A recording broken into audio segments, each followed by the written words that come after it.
আসসালামু আলাইকুম, সবাই কেমন আছেন? আজকে আমার আরেকটা উইকেন্ড ব্লগ আপনাদের সাথে শেয়ার করতে যাচ্ছি। একটা বন্ধের দিন মানে পরিবারের অনেক কাজ, আর কাজটা কমপ্লিট করতে গেলে সকাল সকাল দিনের শুরুটা হতে হবে। আর সকালের শুরুটা হয় কিন্তু আমার বারান্দা বাগান থেকে, তারপর চলে যাই সরাসরি রান্নাঘরে। আমি যেহেতু বলেছি হাতে অনেক পেন্ডিং কাজ আছে, তাই আমি যেটা অ্যাজ ইউজুয়াল করে থাকি সেটা হচ্ছে আমি রেডিমেড যে ফ্রোজেন পরোটাগুলো আছে ওগুলো দিয়েই সকালে ব্রেকফাস্টটা জলদি করে সেরে ফেলার চেষ্টা করি। আসলে রিসেন্টলি কিন্তু আপনারা দেখেছেন আমি আবারও আগের মতো ডায়েরি মেনটেন করা শুরু করেছি। ডায়েরিতে যখন আজকে পাতা উল্টালাম, ঘুম থেকে উঠে দেখলাম বড় একটা লিস্ট। কিসের লিস্ট সেটা আমার বাড়ির আনাচে কানাচে থেকে শুরু করে বারান্দা বাগান পর্যন্ত।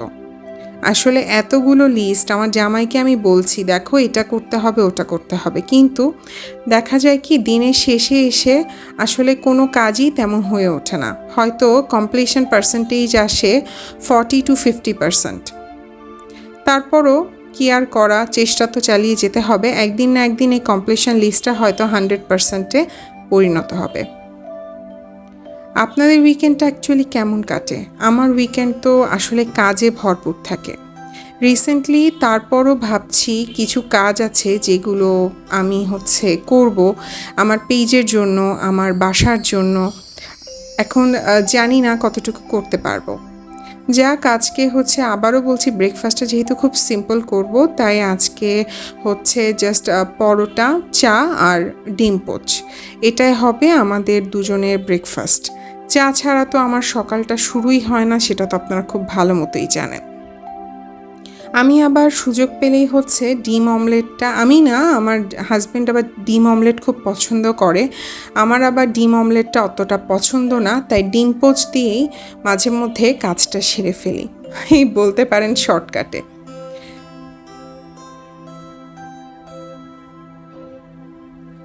আমার আসলে কথা বলতে খুব ভালো লাগে, গল্প করতে খুব ভালো লাগে, তবে খুব বেশি গল্প করাও পছন্দ করি না। কাজের ফাঁকে ফাঁকে আপনাদের সাথে গল্প করি, এটাই অনেক ভালো লাগে। আচ্ছা, আমার হোম ডেকোরের ভিডিওগুলো কি আপনারা দেখেছেন?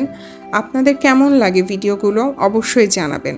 এই ওয়ালটাও ডেকোর করেছিলাম, কিন্তু আসলে মাঝে মধ্যে বললাম না অনেক কাজ করা হয়, কিন্তু সবগুলো না ভিডিওতে তুলে ধরা পসিবল হয় না। একটা মজার কাহিনী জানেন, এই ডিম পোস্টটা করতে করতে না ইলেকট্রিসিটিটা চলে গিয়েছিল। পরে মোবাইলে ফ্ল্যাশ অন করে ইলেকট্রিসিটি দিয়ে, মানে ইলেকট্রিসিটি ছাড়া এই ভিডিওটা করেছিলাম।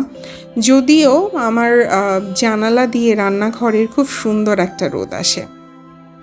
আচ্ছা, আরেকটা কথা বলি, আরলা ডানোর এই ইউএসটি মিল্কটা কি খেয়েছেন? আমি কিন্তু খেয়েছি, অসম্ভব মজা। আমার কাছে অন্যান্য ইউএসটি মিল্কের চাইতে এই মিল্কটা অনেক বেশি টেস্টি লেগেছে। আমি জানি না কেন, হয়তো নতুন যে কোনো কিছু আসলে খেতে খুব মজা লাগে, সেই সেন্সে কিনা আমি বলতে পারবো না, বাট আমার খুবই মজা লেগেছে। চাটা আজকে করেছি গুড়ের চা, আর এই গুড়ের চায়ের রেসিপিটা দিয়ে আলাদা একটা ভিডিও আমার ভিডিও সেকশনে আপনাদের জন্য অনেক আগে দিয়ে দিয়েছি, আপনারা কিন্তু সেটা দেখে নিতে পারেন। আমি আজকে করেছিলাম পাটালি গুড়ের চা। শীতকালে তো এটা খুবই ফেমাস একটা চা, আর আমি এটা 12 মাসই খাই, মানে খেতে আমার মানা নেই, এই আর কি অবস্থা। আজকে মনে হচ্ছে অনেক বেশি কথা আপনাদের সাথে বলে ফেললাম, আপনারা হয়তো বোর ফিল করবেন কিনা জানি না, বাট এইটুকু সময় হয় আপনাদের সাথে আমার ইন্টারাকশন করার।